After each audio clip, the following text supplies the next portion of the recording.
an exciting 12 months in Lincoln. You had the girls basketball team go to state, I think, for the first time in that program's history. And now you've got the boys football team back in the postseason for the first time in I can't even remember how long. Been kind of exciting, at least from a high school sports perspective in Lincoln. What's the community like around those things? The community's pretty excited. They rally around these teams, and the kids and the coaches for those teams work very hard to put those programs together. And yeah, it's great to see them having success in their programs. I know the vibe when the girls went to state last year for basketball was huge, and they got a pretty good volleyball program this year as well. The boys with football, we're getting ready to go into boys basketball season too. So yeah, just Lincoln's got great sports programs, and it's one of the things I love about this town. For sure, no question about it. And Mr. Mayor, I hate to go from the highs of the success of high school sports to some of the negatives that come with the community. But we did hear recently Lincoln Christian University is going to close itself down. That was kind of at least from my perspective, an announcement that's just kind of been on a progression. They weren't offering in-person classes this year, and obviously now the announcement of closing altogether. Just how about that from your perspective? Yeah, from what I can gather from the announcement they made, they did try to make some adjustments to ensure the longevity of the university out there, but the economy is what it is, and enrollment was down, and they had some debt that they had to cover, and they found what I think everybody will agree is at least a solution to save the history of LCU. It is rather unfortunate for the community to again lose another higher education institution, but we will rebound from that. It's just it's going to take some time. Yeah, no question. So when it comes to that property, what happens to it, Mr. Mayor? Like what do you do with those buildings, and just how about some of those things? Well, just like Lincoln College when they close, that's privately owned. So it'll be up to their board of trustees to determine how they address that property. As you know, Open Arms Fellowship bought some of the property already from them to move their mission out there onto that property. I don't know if that means there's an expansion opportunity for Open Arms, or if there's other opportunities for other educational institutions. So, just like everything, I guess we'll patiently wait and see what they come up with. The disappointing part about all that, Mr. Mayor, is that chapel is just fantastic. It's a great facility. It really is. They had the Laughlin Center built not that long ago. That was state of the art at the time. And it still is, I'm sure, a nice complex, and you have the new dorm room out there. I mean, there's a lot of appealing, kind of pieces of, or parcels, I guess, of that property. So kind of disappointing to see that go by the wayside. It is. And hopefully the condition of those buildings, the amenities in those buildings will help sell it. But I think Open Arms, they took over the chapel, the operation of the chapel. Did they? Okay. And yeah, I was out there for an event not too long ago, and they seem to be really thriving in that space.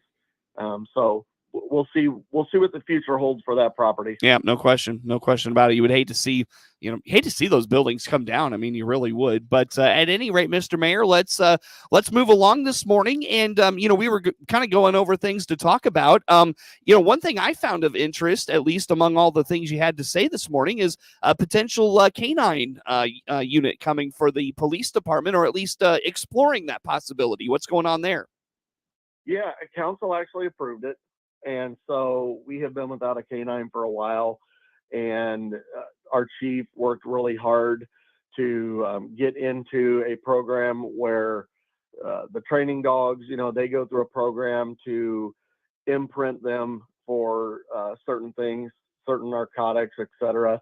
And then the whole idea is to pair them up with an officer, and the officers will get to go over and they'll spend some time over there with the dogs. They'll find the one that suits them from personality perspective, but also meets the needs of the city. And then we'll have a revived K-9 program here in the city of Lincoln, which is it's really a great asset when police have to deal with those type of issues. No question. So when it comes to you mentioned the chief of police working to secure that opportunity for the department. I guess talk a little bit about how much does the city know about that process, and I guess just that process in general. What was that like? What's that look like? I guess. Well, yeah. So Chief Joe Meister, he's really great, and he and Deputy Chief Matt Comstock do a phenomenal job running that department.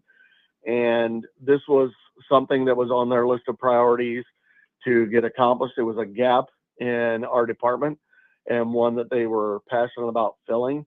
And so, they worked through the processes that they have to go through to not only identify the programs that offer this, but to secure the funding. We had already budgeted for some of this. Mm-hmm. So, went through the process to get council approval.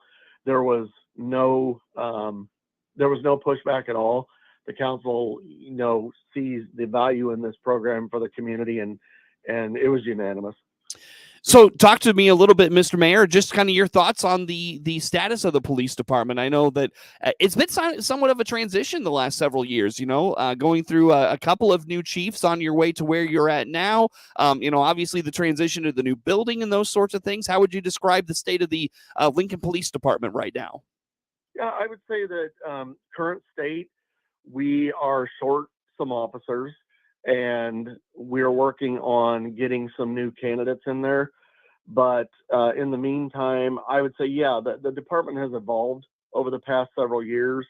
We did get that brand new building down there. It was an old school that we were able to secure from District 27, and then put a fair amount of money into it to get it ready to operate a police department.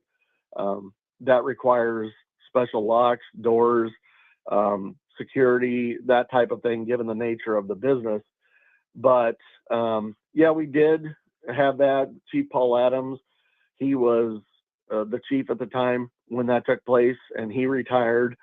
And then Matt Volakovich, he became the chief. I appointed him, and then Matt retired. And so Joe Meister was already the deputy chief, and so I appointed Joe as well. So gone through some retirements, gone through some new chiefs, but I still feel confident we have the right people in those positions to lead that department forward. Very good. So glad to hear things are going well for the Lincoln Police Department. Again, Mr. Mayor, Lincoln Mayor, I should say, Tracy Welch on the phone with us here on the morning show this morning. Mr. Mayor, anything else going on within the police department? Anything that they have happening these days? One of the things that, and I had mentioned this to you before, but one of the things that I've been working with the chief on has been this downtown safety initiative. Okay. So we may have talked about this in the past. We've had video cameras downtown for a while, but the whole idea is to create an environment in our downtown space where people feel safe. There's alleys, it gets dark, especially getting ready to go into the fall here, it gets dark sooner. And Chief Meister was really instrumental in helping figure out the best camera system that connects up with what they currently have. And I think he's put a really great program together, and that'll be implemented here soon. But just another opportunity for Lincoln to move forward, create safe spaces, create a welcoming environment in our community, not just for tourists and people that stop through, but for our residents as well. I don't mean to make this sound like trite or anything, but is downtown Lincoln kind of a treacherous place at times? I wouldn't say it's treacherous. You can walk through there and there's a sense of safety, but people that work down there and they're there late, and some of those alleys get dark, and I wouldn't say that we have a crime spree going on, but there are some things that we can do in those spaces to improve those spaces, what's going on there, and also the safety of the employees. Because when you're walking out of a building holding a bag of money that's got to be deposited, or you're just simply trying to get to your car and get home, you want to feel safe doing so. Right. And that's really the gist of it. Is we received feedback about some spaces that quite honestly people didn't feel safe in. We had some spaces that really needed some attention based on activities going on there. Those have improved, and we want to keep moving forward on that. Yeah, and I was just kind of, reminiscing on my days in Lincoln, and I at one point lived in downtown Lincoln and didn't really find it to be all that like threatening or anything of that nature. And when I was in high school, kids didn't really hang out downtown. Like there was that park. Is that Scully Park? That's a few blocks off the square. You got Scully and Latham. They're the same distance off the square. Yeah, so those parks were always like known for and I don't mean to like speak badly of Lincoln or cast a bad light on it, but like, I mean, that's just where fights happened. If I'm being honest, that's where like people went to resolve their stuff. If it didn't happen in the school building, it was those places. You know what I mean? Well, yeah, and the county does a really good job of maintaining those parks, and they got lighting in those parks now too. Yeah, it's way better than it was when I was there. Like I'll totally admit that. Yeah, for sure. I guess to your point, what I would say is, kids will be kids. Things are going to happen. Yeah, right. And it's a matter of how we address and approach those. Another component of this program is that we do have businesses that have created these really nice dining spaces, and they've put nice things outside of their businesses like flower pots and stuff, and those get damaged from time to time. Recently had an incident where a plate glass window got broke downtown. And so if nothing else, the presence of those cameras may deter some of that, but it also is a tool for the police department to use when they have to investigate issues. So it's kind of multifaceted if you think about it that way. Oh yeah, everything kind of comes together. I mean, if you're like to our point or to our discussion earlier, if your department is well staffed, if they have the resources, they can patrol downtown, and if the downtown businesses or the downtown area has like cameras and security measures in place and those sorts of things, that's just all encompassing in the security conversation, if that makes sense. It does. And to your point there, one of the nice things about this program that the Chiefs put together is that the company that we've selected to go with offers kind of a bolt-on for businesses. So they can subscribe to the same program and put a camera outside of their business if they choose, and they'll get a discounted rate for doing that. And the good thing about it is it's the same system we use. So as long as they're willing to do it and give the police access to those cameras, it's just another way that the police can help protect the businesses as well. Very true. Very true. Good stuff, Mr. Mayor. I'll tell you what, let's take a break here, come back with some more. Lincoln Mayor Tracy Welch, my guest on the phone this morning. More to come with him on the WHOW Morning Show. WHOW.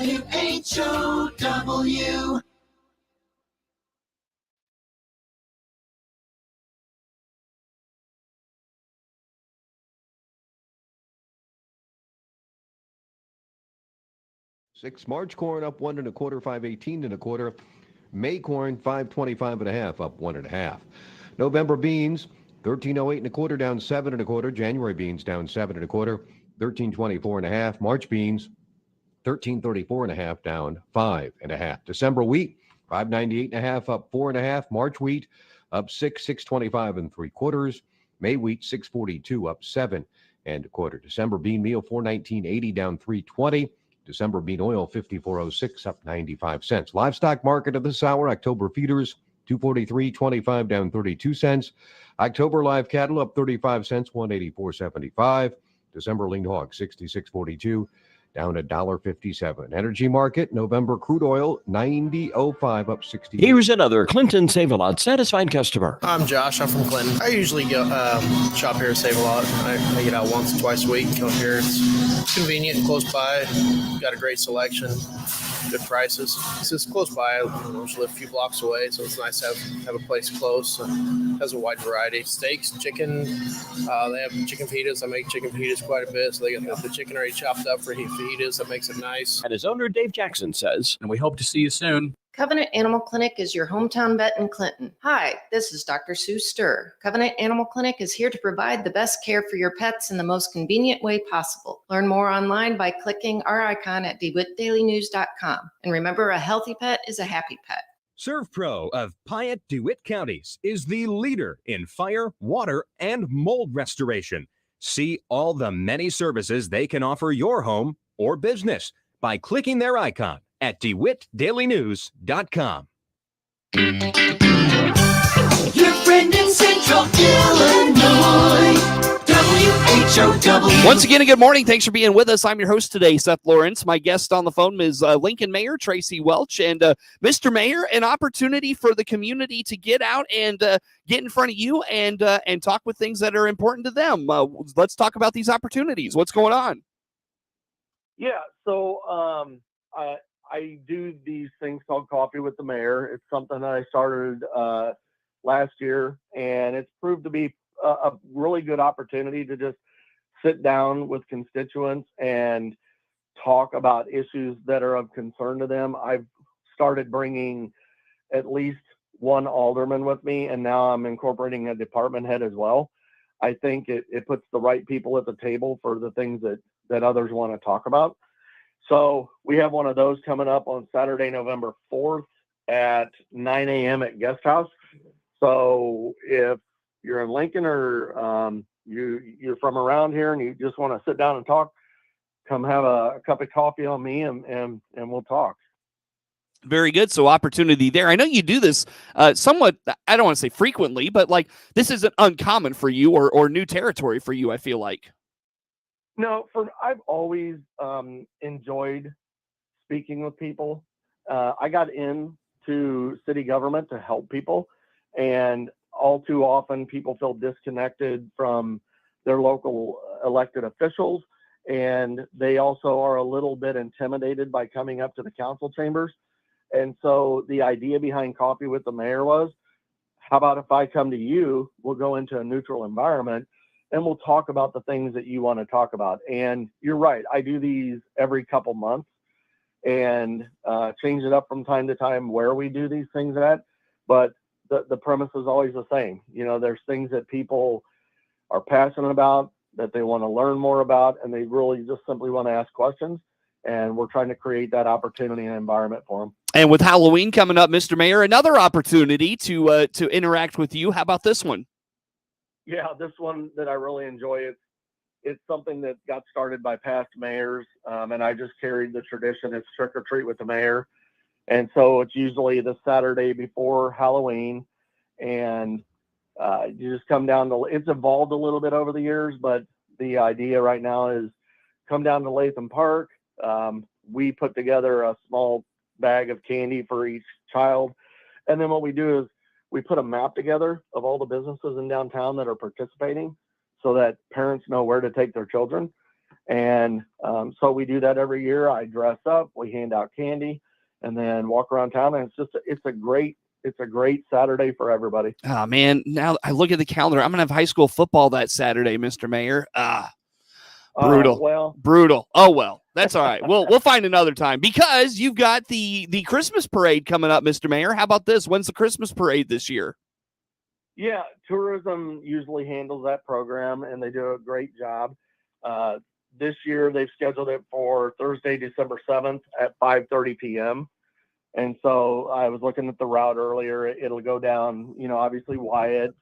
It'll make a right on the Kickapoo, a right onto Broadway, and then a left at City Hall. So pretty simple, straightforward parade route. But yeah, love the parades. It's a great opportunity to get out and see people, and the kids just love it. They just do. Now I missed the date. I'm sorry. What day did you say that was? December 7th. Oh, perfect. It's a Thursday. I remember that. I remember having to march in that parade in the middle of the week. That was so strange. And it was always cold. Like now, December 7th, December 7th, since I turned probably 18, Mr. Mayor, has been perfect. Like, it's probably 50 degrees every December 7th since I turned 18. But when I was in high school, it was like 40 degrees, like sleet. It was ridiculous. Anyways, this one I'm really excited about. You're trying to rally the community to put up some Christmas lights. This is awesome. What are you doing? Yeah, so I had already been talking with some folks at City Hall. One of the things I really missed that I saw when I was younger was we would do things like decorate Woodlawn, and there'd be lights hanging up. So, you know, if you've ever been down to Sherman, they do a great job of decorating that main corridor as you're coming in. And I wanted to kind of bring some of that holiday spirit back to the communities you're driving into Lincoln from the west side. And so the Streets and Alley Department and the administrative assistant we have, Ashley Metelko, and some others, they're working to rebuild that lights program, which is really great. But also the downtown businesses came to us this year, and they want to put Christmas lights up downtown on the poles on the top of the buildings. And they came to us with a proposal, and the council provided some sponsorship for that program. But I hope those things grow in years to come, because that, and another thing I didn't tell you about that you know about but probably forgot, was that Winter Wonderland Festival that they put on every year, where they decorate trees around the square and do carriage rides and hot chocolate and stuff. Mm-hmm. That's going to happen again this year as well. Kathy Williams from Small Town Creation, she kind of leads a lot of that stuff. But, you know, it's a great environment. You really feel, you know, kind of like something out of a Hallmark movie sometimes when you're downtown during the winter. And that's kind of the vibe we're trying to put out there. Cool. Good stuff. Yeah, maybe the community will rally around that as well. So it's always fun. It's fun to drive through. Like, there's a sector of like right off of downtown. It's probably more towards like the junior high and that church area where that one church is over there. And then you've got, what school is that? Is that Central School over there? That's like adjacent to the junior high. Anyways, yeah. And where the hospital used to be, like the houses to the north of that area, there's some cool houses back in there. And when those people decorate their houses up for Christmas, it's really neat. So pretty cool part of town, I think. Yeah, I think you're talking about Dr. Seeloff's house. And if you've never seen his setup, I would encourage you to take a drive to Lincoln. Yeah. And look at it. We went by the other night. Halloween, they're decorated right now for Halloween, which is remarkable. They get like, I would say they probably get 1,000+ kids go through there for Halloween. Oh wow, holy cow! We have to do a road closure for the safety of the people. Oh man, hey Mr. Mayor, I don't mean to cut you off. That was great stuff. We appreciate your time as always. Lincoln Mayor Tracy Welch on the phone. Network News is now. The Big 1520 WHOW Clinton, 92.3 FM, W222 BG Clinton, 106.5 FM, W293 DJ North.